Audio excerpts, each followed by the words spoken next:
Welcome to తొలి వెలుగు. నేను ప్రవీణ్ సుంకరి. హరీష్ రావు దూకుడు రాజకీయాలకు సందర్భాన్ని బట్టి ఎత్తుగడలు ప్రణాళికలు వేసేందుకు కేసీఆర్ ఆయనను ముందర పెడతాడు. అలాంటి హరీష్ రావును ట్రబుల్ షూటర్ అని కూడా అంటారు. ఎలాంటి పార్టీలో కావచ్చు, ప్రభుత్వంలో ఉన్నప్పుడు కావచ్చు, ఎలాంటి సందిగ్ధ పరిస్థితులు వచ్చినా, ఎలాంటి ఏమంటారు ఒక ట్యాకిల్ చేయలేని పరిస్థితులు వచ్చినా హరీష్ రావు ముందరుండి ప్రాబ్లం అంతా క్లియర్ చేస్తాడు. అలాంటి ట్రబుల్ షూటర్ హరీష్ రావు నిన్న కన్నీళ్ళు పెట్టుకున్నారు, ఏడ్చినారు. దాంతోపాటే వక్ఫ్ బిల్లును వ్యతిరేకిస్తూ నిన్న ఓల్డ్ సిటీ దారుసలేంలో ఎంఐఎం పార్టీ ఒక మీటింగ్ కండక్ట్ చేసింది. ఆ మీటింగ్ మీద ఇప్పటికే బీజేపీ కొన్ని కామెంట్స్ చేసింది. ఏమని, ఆ మీటింగ్ వెనకాల ఫైనాన్షియల్ సోర్సు ఏర్పాట్లన్నీ కూడా కాంగ్రెస్ పార్టీయే చేస్తుంది, బీఆర్ఎస్ పార్టీయే చేస్తుందని. మరోవైపు నిన్న ఎంఐఎం నేత ఓవైసీ మాట్లాడుతూ ఏమన్నాడు, వక్ఫ్ బోర్డు ఆధ్వర్యంలో ఉన్న భూములను, ఆస్తులను స్వాధీనం చేసుకునేందుకే బీజేపీ ప్రభుత్వం ఈ వక్ఫ్ బిల్లును తీసుకొచ్చింది. రేపు ఒక ముస్లిం చనిపోతే సమాధి చేసుకోవడానికి, బొంద పెట్టుకోవడానికి జాగా కూడా ఉండకుండా కుట్ర చేస్తూ ఉంది. వక్ఫ్ బోర్డులో ఇతర మతస్థులను పెట్టి మన ఆస్తులను అన్యక్రాంతం చేసేందుకు, హిందూ మతానికి ఇతర మతాలకు తరలించేందుకు కుట్ర చేస్తూ ఉందని చెప్పేసి ఆరోపిస్తూ వక్ఫ్ బిల్లును వెనక్కి తీసుకోవాలని చెప్పేసి డిమాండ్ చేస్తూ ఉన్నారు. మరోవైపు నిన్న కేటీఆర్ పార్టీ ఎమ్మెల్యేలు, ఎమ్మెల్సీలు, జిల్లా అధ్యక్షులు, మాజీ మంత్రులు, కార్పొరేటర్లు అందరితోని ఒక ముఖ్యమైన సమావేశం నిర్వహించిండు. ఆ సమావేశం సారాంశం ఏంటంటే, రజతోత్సవ సభ ఏదైతే ఉందో వెనకతుర్తిలో వరంగల్ జిల్లా ఏర్పాటు చేసి 25 సంవత్సరాల రజతోత్సవ భారీ బహిరంగ సభకు జన సమీకరణ ఎట్లా చేయాలి, ఎట్లా సభను సక్సెస్ చేయాలి, కేసీఆర్ గారు ఏం చెప్పారు అనేది నిన్న ఆయన మాజీ మంత్రులు, ఎమ్మెల్యేలు, మాజీ ఎమ్మెల్యేలు, ఎమ్మెల్సీలు, మాజీ ఎమ్మెల్సీలు, కార్పొరేటర్లకి ఒక దిశానిర్దేశం చేసిండు. దాంతోపాటే ఒక సంచలన కామెంట్ కూడా చేసిండు. ఏమని, త్వరలోనే ఉప ఎన్నికలు రాబోతున్నాయి. 10 స్థానాల్లో ఎవరైతే బీఆర్ఎస్ పార్టీలో కారు గుర్తు మీద గెలిచి కాంగ్రెస్ పార్టీలోకి జంప్ అయి కాంగ్రెస్ కండువా కప్పుకున్నారో రేవంత్ రెడ్డి సమక్షంలో, వారందరినీ కూడా త్వరలో బర్తరఫ్ చేసే ఆదేశాలు రావచ్చు. సుప్రీంకోర్టు తీర్పు అనంతరం ఉప ఎన్నికలు రాబోతూ ఉన్నాయి. 10 స్థానాల్లో మనమే గెలవబోతూ ఉన్నాం అని చెప్పేసి కేటీఆర్ చెప్పిండు. దీంతోపాటే నిన్న మనం ఒక వార్త రెగ్యులర్గా చూస్తూ ఉన్నాం, రాజ్ తరుణ్ ఇష్యూ. వాళ్ళ తల్లిదండ్రులను ఇంట్లోంచి గెంటేసి లావణ్య ఆమెనే ఇంట్లో ఉంటుంది. ఇల్లు మాది, మేము డబ్బులు పెట్టి నా కొడుకు కష్టార్జితం అని చెప్పేసి వాళ్ళు ఇంట్లోకి వెళ్ళే ప్రయత్నం చేస్తే వాళ్ళని కొట్టి గెంటేసింది, వాళ్ళ మీద దాడి చేసింది. సో ఈరోజు ఈ టాపిక్తో పాటు మరిన్ని విషయాలు మాట్లాడుకుందాం. అంతకంటే ముందు హెడ్లైన్స్ చూద్దాం. 2000 కోట్ల భూ కబ్జా ఆక్రమించిన టీడీపీ ఎమ్మెల్యే వసంత కృష్ణప్రసాద్. 20 ఎకరాల్లో వసంత గ్రూప్ పేరిట అక్రమ నిర్మాణాలు. ఈ భూమిపై గత కొద్ది రోజులుగా హైకోర్టులో విచారణ. నిబంధనలకు విరుద్ధంగా కొంత భూమి అమ్మకం. స్థానికుల ఫిర్యాదుతో రంగంలోకి దిగిన హైడ్రా. భారీ పోలీసు బందోబస్తుతో అక్రమ నిర్మాణాల కూల్చివేత. ఆ భూమి ప్రభుత్వానిదేనన్న హైడ్రా చీఫ్ రంగనాథ్. ప్రభుత్వానికి ఎవరైనా సమానమైన స్పష్టం, ఆ భూములు నావే అంటున్న ఎమ్మెల్యే వసంత. మొత్తం 39 ఎకరాలట. హరీష్ కన్నీళ్లు. చిన్నారి స్పీచ్కు చెలించిన మాజీ మంత్రి. విద్యార్థినిని దగ్గరకు తీసుకొని ఓదార్పు. స్టూడెంట్ మాటలతో సభలో భావోద్వేగం. సోషల్ మీడియాలో వీడియో వైరల్. వీడియో చూసి ఎమోషనల్ అవుతున్న నెటిజన్లు. మనం కూడా చూద్దాం ఆ వీడియో హెడ్లైన్స్ అయిపోయినాక. Lady constable suicide. డైవర్స్తో డిప్రెషన్లోకి చీరతో ఊరేసుకొని ఆత్మహత్య వరంగల్లో. రాజ్ పేరెంట్స్ను చంపేస్తా. తండ్రి రామారావుతో కలిసి లావణ్య దాడి. కేర్ టేకర్స్పై బూతు పురాణం. ఇంట్లోకి వస్తే చంపేస్తామని బెదిరింపులు. భయంతో బయటకు వెళ్ళిపోయిన వృద్ధ దంపతులు. బీటెక్ విద్యార్థిని బలవన్మరణం. హాస్టల్ బిల్డింగ్ పై నుంచి దూకి సూసైడ్. గదిలో తల్లి ఉండగానే ఆత్మహత్య. సూర్యాపేట జిల్లాలో ఘటన. ఎందుకు ఏందనే డీటెయిల్స్ మాట్లాడుకుందాం. నన్ను టార్గెట్ చేశారు అని చెప్పేసి స్మితా సబర్వాల్, ఐఏఎస్ స్మితా సబర్వాల్ ఒక సంచలన కామెంట్ చేసింది. ఎవరైతే హెచ్సియు భూముల్లో ఆమె ఒక ట్వీట్ను రీట్వీట్ చేసిందో, గ్లిబ్ టీమ్ ట్వీట్ను, దానికి టార్గెట్ చేస్తూ ఆమెకు నోటీసులు పంపారు పోలీసులు. హెచ్సియు భూముల విషయంలో తప్పుడు ప్రచారం చేసిందని చెప్పేసి. నాతో పాటు 2000 మంది ఆ ఫోటో షేర్ చేశారు. వాళ్ళను కూడా విచారిస్తారా, లేక సెలెక్టివ్గా కొందరనే పిలుస్తారా? ట్విట్టర్ వేదికగా పోలీసులకు స్మితా సబర్వాల్ ప్రశ్న. హెచ్సియు కేసులో విచారణకు హాజరు, మీరు కేటీఆర్ సైడ్ అంటూ నెటిజన్ల విమర్శలు. ఏఐజీ ఆసుపత్రిలో టెన్షన్, ఉద్యోగం ఇస్తారా చావమంటారా అంటూ బిల్డింగ్ ఎక్కి దూకేస్తానంటూ యువతి బెదిరింపులు. బంజారా హిల్స్లో హైడ్రామా. రైట్, ఇక ఈనాడు విషయానికి వస్తే తెలంగాణ యువతకు జపాన్లో ఉద్యోగావకాశాలు. సీఎం రేవంత్ రెడ్డి సమక్షంలో 2 సంస్థలతో టామ్కామ్ ఒప్పందం. రాష్ట్ర అభివృద్ధికి జపాన్లోని తెలంగాణ వాసులు ముందుకు రావాలి.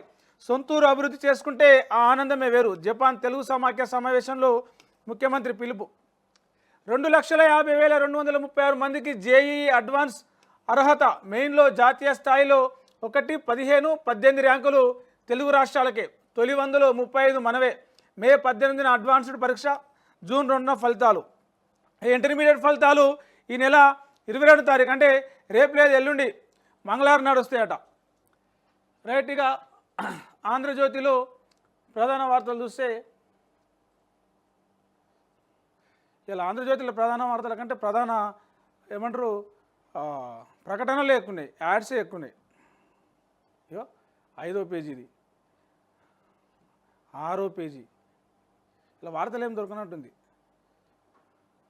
7వ పేజీ, 8వ పేజీలో ఎడిటోరియల్ ఇచ్చారు డైరెక్ట్.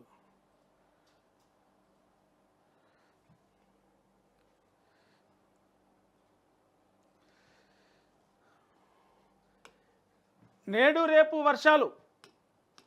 జనగామ జిల్లా నర్మిటలో వడగండ్ల వాన బీభత్సం.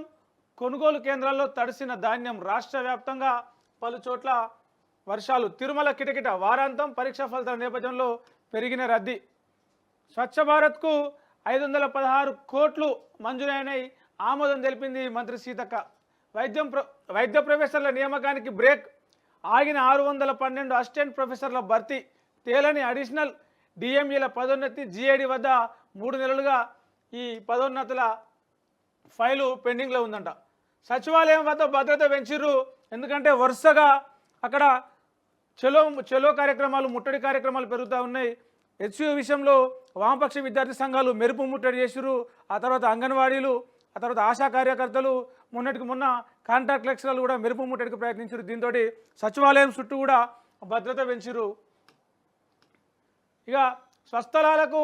దుబాయ్లో హత్యకు గురైన ప్రేమ్ సాగర్ శ్రీనివాసుల మృతదేహాలు. విమానాశ్రయంలో నివాళులర్పించిన అధికారులు. స్వగ్రామంలో ఎలా అంత్యక్రియలు అయితే అంటే వీళ్ళను పాపం దుబాయ్లో చంపేసిరు.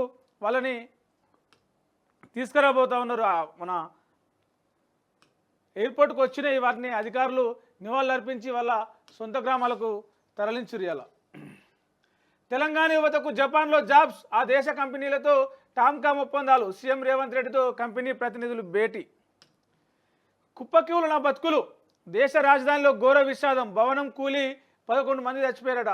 14 మందిని కాపాడిన రెస్క్యూ సిబ్బంది. కొనసాగుతున్న సహాయక చర్యలు. అక్రమ నిర్మాణాలపైన పంజా.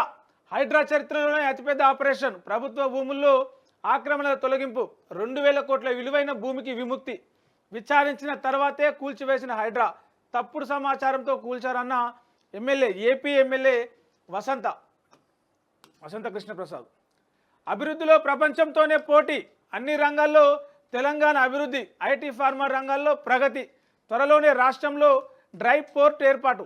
టోక్యో రివర్ ఫ్రంట్ పరిశీలించాం. మూసీ ప్రక్షాళనకు బీఆర్ఎస్ అడ్డుపడుతుందట. ఢిల్లీ పరిస్థితి చూసి గుణపాఠం నేర్చుకోవాలి. జపాన్ తెలుగు సమాఖ్యలో రేవంత్ రెడ్డి మాట్లాడిండు. స్మితా సబర్వాల్కి సంబంధించిన వార్త. ఐఏఎస్ నోటీసులు కొందరికైనా రీపోస్ట్ చేసిన అందరినీ విచారిస్తారా? సమన్యాయానికి అర్థం ఏంటి? పోలీసుల నోటీసుపై స్మితా సబర్వాల్ స్పందన. ఎంపిక చేసిన వాళ్ళకేనా అని ప్రశ్న. ఇక మొత్తం ఊర్లలో ప్లాస్టిక్ లేకుండా చేస్తారట. దానికి సంబంధించిన వార్త ఇది. ప్లాస్టిక్ రహిత పల్లెలు. తొలిసారి గ్రామాల్లో వేస్ట్ మేనేజ్మెంట్ యూనిట్లు. రాష్ట్ర ప్రభుత్వం మరో ముందడుగు. తెలంగాణ వ్యాప్తంగా 90 యూనిట్లు ఏర్పాటు చేయబోతుందంట. ఒక్కో యూనిట్కు 64 లక్షలు. స్వచ్ఛ భారత్ మిషన్ కింద నిధులు విడుదల చేస్తారట. ఈ ఏడాదికి 1,90,166 వ్యక్తిగత మరుగుదొడ్లు, 400 కామన్ శానిటేషన్ కాంప్లెక్స్ల నిర్మాణానికి దృష్టి సారించింది ప్రభుత్వం. ఇక ఆరోగ్య శాఖకు సంబంధించి ఇందాక మనం చూసినాం అదే వార్త. ప్రమోషన్ల గండం. ఆరోగ్య శాఖలో ఆలస్యంగా పదోన్నతులు. 8 నెలలు గడిచినా ముందుకు కదలని ఫైళ్లు. అడిషనల్ డిఎంఈ నుంచి అసిస్టెంట్ ప్రొఫెసర్ల వరకు వీడని చిక్కుముళ్ళు కోర్టు కేసులు, కొత్త సమస్య వచ్చిందంటున్న ఆఫీసర్లు. ఈ ప్రమోషన్లు చేస్తే ఖాళీలు ఏర్పడతాయి, నిరుద్యోగులకు జాబులు వస్తాయి. 22న ఇంటర్ ఫలితాలు విడుదల చేయనున్న డిప్యూటీ సీఎం. ఆ రోజు ఉదయం 11 గంటలకు ప్రకటన. రాష్ట్ర వ్యాప్తంగా మొత్తం 1132 కేంద్రాల్లో పరీక్షలు పెట్టిర్రు. ఎల్లుండి మంగళవారం నాడు రిజల్ట్ విడుదల చేస్తారట. ధాన్యం కొనుగోలులో పారదర్శకత, బహుళ అంచెల యంత్రాంగం ఏర్పాటు, క్షేత్రస్థాయిలో కలెక్టర్లు, ఎస్పీల పర్యవేక్షణ. 7337 కేంద్రాలు ప్రారంభమైనాయి. అందుబాటులో 9,23,00,000 గన్ని సంచులు ఉన్నాయట. మంత్రి ఉత్తమ్ కుమార్ రెడ్డి ప్రకటించారు.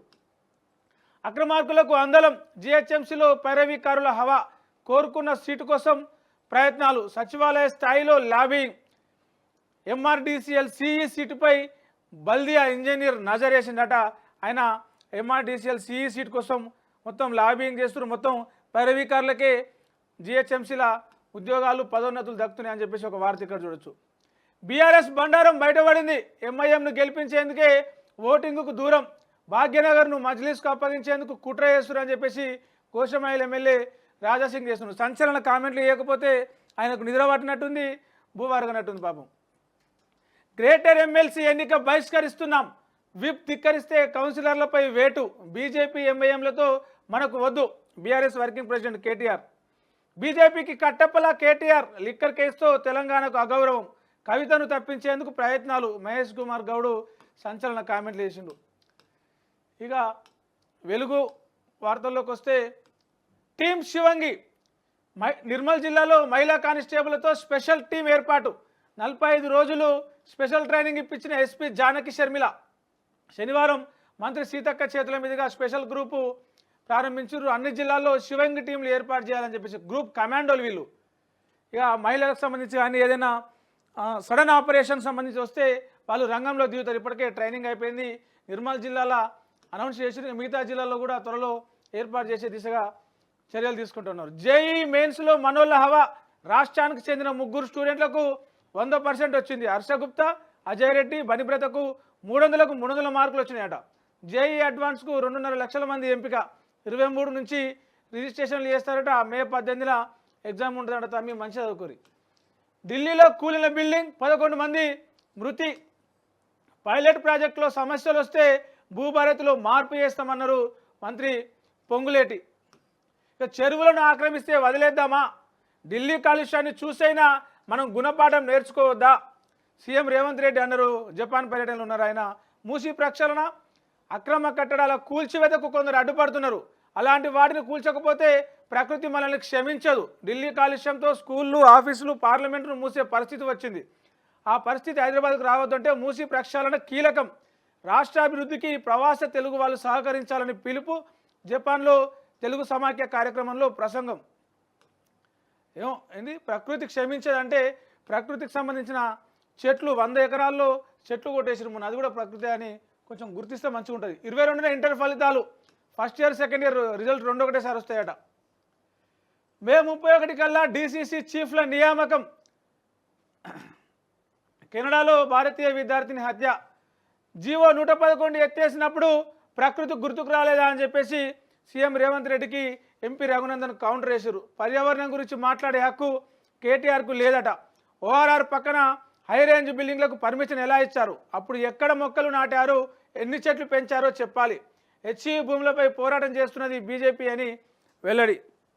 ఇక మనం ఇందాక మాట్లాడుకున్నాం కదా, దానికి సంబంధించిన వార్త. ఉప ఎన్నికలు వస్తాయి, మేము గెలుస్తాం. హైదరాబాద్ ఎమ్మెల్సీ ఎన్నికలను బహిష్కరిస్తున్నాం. పార్టీ నేతలకు విప్ జారీ చేస్తాం, ధిక్కరిస్తే సస్పెండ్ చేస్తాం కేటీఆర్ అన్నారు. మళ్ళీ బీఆర్ఎస్దే అధికారం, కేసీఆరే సీఎం అవుతారట. రేవంత్ తీరు వల్ల కాంగ్రెస్ అంటేనే ప్రజలు అసహించుకుంటున్నారు. డీలిమిటేషన్ జరిగితే గ్రేటర్ హైదరాబాద్లోనే ఎక్కువ సీట్లు పెరుగుతాయి. అక్కడ కాంగ్రెస్, బీజేపీ కన్నా బీఆర్ఎస్ పార్టీనే బలంగా ఉంది. రాష్ట్రంలో 2 కేంద్ర మంత్రులు ఉన్న పైసా ప్రయోజనం లేదు. అక్టోబర్లో బీఆర్ఎస్ అధ్యక్ష ఎన్నికలు ఉంటాయట. స్మితా సబర్వాల్ వార్త. కంచగచ్చిబౌలి మార్ఫింగ్ ఫోటో వివాదంలో ఆమె మరో ట్వీట్ వేసింది. ఆ 2000 మందికి నోటీసులు ఇస్తారా, అలా చేయకపోతే కొందరినే టార్గెట్ చేసినట్టు భావించాల్సి వస్తుంది అని చెప్పేసి పోలీసులు ఇచ్చిన నోటీసులకి స్మితా సబర్వాల్ స్పందన అది. ఇక దిశ పేపర్లో చూస్తే ఒక్క ఫిర్యాదు విలువ 3,900 కోట్లు. క్రికెట్ ఆడే స్థలాన్ని కబ్జా చేస్తున్నారని హైడ్రాకు యువకుల కంప్లైంట్. రంగంలోకి టీం, అక్రమ నిర్మాణాలు కూల్చివేత. 39 ఎకరాల ప్రభుత్వ స్థలాన్ని కాపాడిన హైడ్రా. హఫీజ్పేట, రాయదుర్గంలోని భూమికి విముక్తి. ఏపీ టీడీపీ ఎమ్మెల్యే వసంత కృష్ణప్రసాద్. వసంత హోమ్స్ నేలమట్టం. ఇక మత యుద్ధాలకు సుప్రీంకోర్టే కారణం. మందిరాలు, మసీదుల విచారణలో తేడా. రాష్ట్రపతి, గవర్నర్లకు డెడ్లైన్ పెట్టి పరిధి దాటింది. చట్టాలు సైతం కోర్టే చేస్తే పార్లమెంటు మూసుకోవాలి. బీజేపీ ఎంపీ నిషికాంత్ దూబే వివాదాస్పద వ్యాఖ్యలు. ఇక అభివృద్ధిలో ప్రపంచంతో తెలంగాణ పోటీ పడుతుందని చెప్పేసి జపాన్ పర్యటనలో ఉన్న సీఎం రేవంత్ రెడ్డి అన్నారు. కాంగ్రెస్లో షాడో ఇన్ఛార్జ్. ఆయన కనుసన్నల్లోనే పార్టీ సమీక్షలు. నటరాజన్ కన్నా ఎక్కువ హడావుడి. వివరాలు ముందు ఆయనకే ఇవ్వాలని కండిషన్. ఆ తర్వాతే ఇన్ఛార్జ్తో రివ్యూ మీటింగ్లు. అసహనం వ్యక్తం చేస్తున్న నేతలు. దీనికైతే దాని ఏమంటారు, కుదవనే ఉండదు కాంగ్రెస్ పార్టీలో. దక్షిణాఫ్రికా నుంచి మరో 8 చీతాలు 2 విడతల్లో భారత్కు తీసుకొస్తారట. మధ్యప్రదేశ్ ప్రభుత్వానికి ఇప్పటికే ఎన్టీసీ సమాచారం అందించిందట. దసరా సినిమా గుర్తుందిగా మీకు? దసరా సినిమాలో విలనీనా మొన్ననే ఒక వీడియో రిలీజ్ అయింది. ఏంది, ఆయన హోటల్లో డ్రగ్స్ ఉన్నాయని చెప్పేసి పోలీసులు రైడ్ చేస్తుంటే ఫస్ట్ ఫ్లోర్ నుంచి దుంకి సినిమా రేంజ్లో పారిపోతాడు దసరా సినిమా విలన్. డ్రగ్స్ కేసులో దసరా విలన్ అరెస్ట్. మాదక ద్రవ్యాలు తీసుకున్నట్లు ఆరోపణలు. అరెస్ట్ అయిన వెంటనే బెయిలు. మంత్రి పొంగులేటికి తప్పిన ప్రమాదం. హెలికాప్టర్ ల్యాండింగ్ కోసం బుల్లెట్ ఫైర్. గడ్డికి అంటుకొని చెలరేగిన మంటలు. జేఈలో గురుకుల విద్యార్థుల ప్రతిభ. ఎస్సీలో 525 మంది క్వాలిఫై అయ్యారట. బీసీలో 63 మంది అర్హత సాధించారు. ఆలయాల్లో యూటీఎంఎస్. ఆన్లైన్లో టెంపుల్ సేవల వివరాలు, టిక్కెట్ల కొనుగోలు. పంజాబ్, కేరళ తరహాలో అమలుకు దేవాదాయ శాఖ కసరత్తు. ప్రణాళికలు సిద్ధం. మంత్రి ఆదేశాలే తరువాయి. పైలట్ ప్రాజెక్టుగా వరంగల్కి లేదా మెదక్ జిల్లాలో ఈ యూటీఎంఎస్ అంటే గుడిలోనే మనం ఏదైనా అభిషేకం చేయించుకోవాలన్నా, దర్శనం చేసుకోవాలన్నా ఆన్లైన్లోనే టికెట్లు బుక్ చేసుకునేలాగా రాష్ట్రంలో ఏ గుడి అయినా సరే. హైదరాబాద్ ఎమ్మెల్సీ ఎన్నిక బైకాట్. రాష్ట్రంలోనే త్వరలో ఉప ఎన్నికలు. పార్టీ కౌన్సిలర్లకు విప్పు. ధిక్కరిస్తే చర్యలు తీసుకుంటాం. హైకోర్టు మొట్టికాయలు వేసిన మారని హైడ్రా తీరు. డీలిమిటేషన్. జీహెచ్ఎంసీలో పెరగనున్న సీట్ల సంఖ్య. పార్టీ రజతోత్సవ సభకు దండులా కదిలి రావాలని చెప్పేసి నిన్న కేటీఆర్ తెలంగాణ భవన్లో ఏర్పాటు చేసిన సమావేశంలో మాట్లాడిండు. రైతులకు ఒక ముఖ్యమైన వార్త, శుభవార్తలాగా కూడా చెప్పొచ్చు ఇది. భూ వివరాలు మార్చితే మెసేజ్. ఎవరైనా ప్రయత్నిస్తే యజమాని మొబైల్కు సమాచారం. భూభారతిలో కొత్త ఫీచర్స్. త్వరలో మొబైల్ యాప్ డిజైన్ చేస్తారట. యూజర్ ఫ్రెండ్లీగా పోర్టల్ ఉంటుందట. అందరి భూములు కనిపించాల్సిందే. No right to privacy option. దీని గురించి మనం కొంచెం డీటెయిల్గా మాట్లాడుకోవచ్చు. కాంగ్రెస్ బీఆర్ఎస్ నేతలు నక్సలైట్ల వారసులు. అబ్బా, ఎమ్మెల్సీ ఎన్నికకు దూరంగా ఉండడం సిగ్గుచేటు. మజ్లిస్ను గెలిపించేందుకే ఆ 2 పార్టీల తాపత్రయం. కార్పొరేట్లు విప్కు భయపడకుండా ఓటింగ్లో పాల్గొనాలి. మజ్లిస్కు ఓటేస్తే రాజకీయ భవిష్యత్తు అంధకారమే అని చెప్పేసి బండి సంజయ్ అని అన్నాడు. కాంగ్రెస్ బీఆర్ఎస్ నేతలు నక్సలైట్ల వారసులు అంట. గతంలో గద్దర్ విషయంలో కూడా ఇట్నే మాట్లాడాడు ఆయన. నక్సలైట్లు మా బీజేపీని బిడ్డలను, బీజేపీ కార్యకర్తలను చంపిండు, ఆయనకు ఎందుకు పద్మశ్రీ అవార్డు ఇవ్వాలని చెప్పేసి. ఇప్పుడేమో డైరెక్ట్ ఎవరైతే ఇక్కడ రాష్ట్రంలో అధికార పక్షము ప్రతిపక్షం ఉందో వాళ్ళని నక్సలైట్ల వారసులు అని చెప్పేసి కామెంట్ చేసిండు. ఇక నమస్తే తెలంగాణలో చూస్తే రాత చెరిపి రోత పని. నిన్న గండ్రా వాల్ రైటింగ్ రాపించిండు. ఇది రజతోత్సవ సభకు సంబంధించి గండ్ర సత్యనారాయణ. దాని మీద మొత్తం తెల్ల పెయింట్ వేసి అక్కడ మనకు కనిపిస్తుంది ఆల్రెడీ. దాని మీద వర్దిల్లాలి, వరంగల్ చెలో వరంగల్ ఎల్కతుర్తి ఎక్స్ రోడ్ అని చెప్పేసి దాని మీద తెల్లసున్న వేసి ఆర్టీసీ బస్సు కల్పించిన అందరికీ సీఎం రేవంత్ రెడ్డి గారికి శుభాకాంక్షలు అని చెప్పేసి గండ్ర సత్యనారాయణ రాసినట్టు ఇంకో వాల్ రైటింగ్ రాపించారు. అయినా ఇక్కడ ప్రశ్నిస్తుండే ఏందో ఇది ఎంత. ఎగరాలి జెండా, కదలాలి దండు. తెలంగాణ ప్రజల గుండె ధైర్యం గులాబీ జెండానే. 27న ఇంటి పార్టీ పండుగకు బస్సుల్లో బయలుదేరాలి. సమయానికి సభా ప్రాంగణానికి చేరుకోవాలి. కనీ విని ఎరుగని విధంగా విజయవంతం చేయాలి. అనుమానం వద్దు. ఎన్నికలు ఎప్పుడొచ్చినా తుఫాను వేగంతో అధికారంలోకి వస్తాం. కేటీఆర్ సనత్ నగర్ నేతలతో సభ సన్నాహక సమావేశం పెట్టిన ఆయన. మూసీ ముసుగు, అవినీతి మురుగు. గ్యారంటీలకు నిధులు లేవంటేనే మూసీకి 1,50,00,000 కోట్లు పెడతామని చెప్పేసి గప్పాలు పునరుద్ధరణతో మురిసే రైతులు ఎందరు, సుందరీకరణ పేరుతో వచ్చే ఉద్యోగాలు ఎన్ని, హైడ్రా పేరిట రేవంత్ సర్కార్ అరాచకం చేసింది అని చెప్పేసి కేటీఆర్ మాట్లాడింది నిన్న. ఇక కంచగచ్చిబౌలిలో ముమ్మాటికి పర్యావరణ విధ్వంసమే, అభివృద్ధి చేస్తామని నాశనం చేస్తున్న సర్కార్, అటవీ సంపదపై దాడిని ఇకనైనా ఆపేయాలి, సుప్రీంకోర్టు ఆదేశాలను అమలు చేయాలి, ఆ స్థలంలో అడవిని పునరుద్ధరించాలి. 67 మంది విశ్రాంత సివిల్ సర్వెంట్లు బహిరంగంగా ముఖ్యమంత్రికి లేఖ రాసినారు. సంతకం చేసిన వారిలో ప్రధాని మాజీ సలహాదారు ఉన్నారు, మాజీ డీజీపీ ఉన్నారు, మాజీ home secretary, IAS, APS, IFS, IRS అధికారులు అందరూ కూడా కంచగచ్చిబౌలిలో ఆ భూములన్నీ కూడా పర్యావరణ విధ్వంసానికి గురైనవి, అభివృద్ధి చేస్తామని చెప్పేసి నాశనం చేయొద్దని చెప్పేసి లేఖ రాశారు. కష్టాల్లో రైతులు, సంబురంలో సర్కారు, కష్టాలు పట్టించుకోకుండా రైతు మహోత్సవం 21 నుంచి 23 వరకు నిజామాబాద్లో ఏర్పాటు చేయబోతా ఉన్నారు. ప్రభుత్వ తీరుపై అన్నదాతలు మండిపడుతున్నారట. కొనుగోలు కేంద్రాల్లో వడ్లు కొనే దిక్కు లేదు, రైతు భరోసా అందలేదు, రుణమాఫీ పూర్తి కాలేదు, మరి ఎందుకు ఉత్సవాలంటూ సూటి ప్రశ్నలు. రైట్, ఇవి ప్రధానంగా ఈరోజు చూస్తే అన్ని పత్రికల్లో మనం గమనించిన మెయిన్ న్యూస్. ప్రపంచంలో ఏ మూల ఏ క్షణం ఏం జరుగుతుందో వేగంగా తెలుసుకోవడానికి తొలి వెలుగు వాట్సాప్ ఛానల్ని ఫాలో చేయండి.